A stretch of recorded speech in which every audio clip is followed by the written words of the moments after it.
Alors on va définir ensuite les qualités sportives nécessaires pour jouer au golf.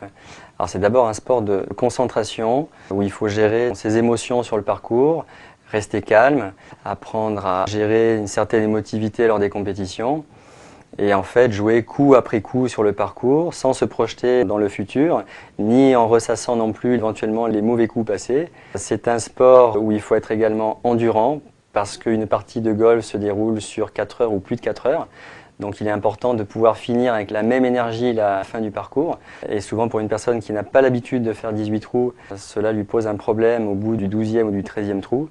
Donc il s'agit aussi de s'alimenter sur le parcours, de boire régulièrement, petit à petit jusqu'à la fin du parcours. La totalité de la distance sur un parcours est équivalente entre 6 et 7 km.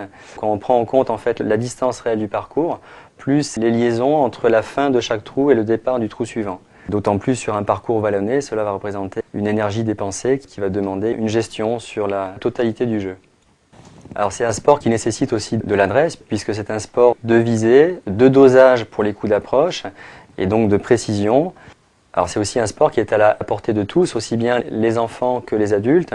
Par contre, il s'agit d'avoir quand même une bonne base technique et donc ce n'est pas la force évidemment qui intervient pour la longueur des coups sur le parcours, mais la technique, le relâchement, la souplesse. Au-delà de l'aspect technique, je vais vous parler de l'étiquette, donc qui a trait à la tenue vestimentaire du golfeur et à son comportement également sur le parcours. Alors il s'agit en fait pour le golfeur de respecter certaines valeurs sur le parcours, de respecter un certain silence lorsque les autres personnes jouent, de respecter le parcours. Lorsqu'il fait un coup, il doit remettre l'escalope qu'il a enlevée de terre et de gazon pour boucher le trou. Il doit aussi ratisser les bunkers lorsqu'il a effectué son coup dans le bunker. Les impacts de balles, souvent sur le green, doivent être aussi évidemment réparés. Ce qu'on appelle des pitchs, c'est le cratère que fait une balle lorsque la balle arrive sur le green. Au niveau de la tenue, on essaye de faire respecter cette tenue vestimentaire qui est spécifique au golf, avec le port d'un polo avec un col, pantalon, bermuda l'été, et on essaye aussi d'éviter le port des t-shirts ou des t-shirts sans manches qui ne correspondent pas à l'image du golfeur.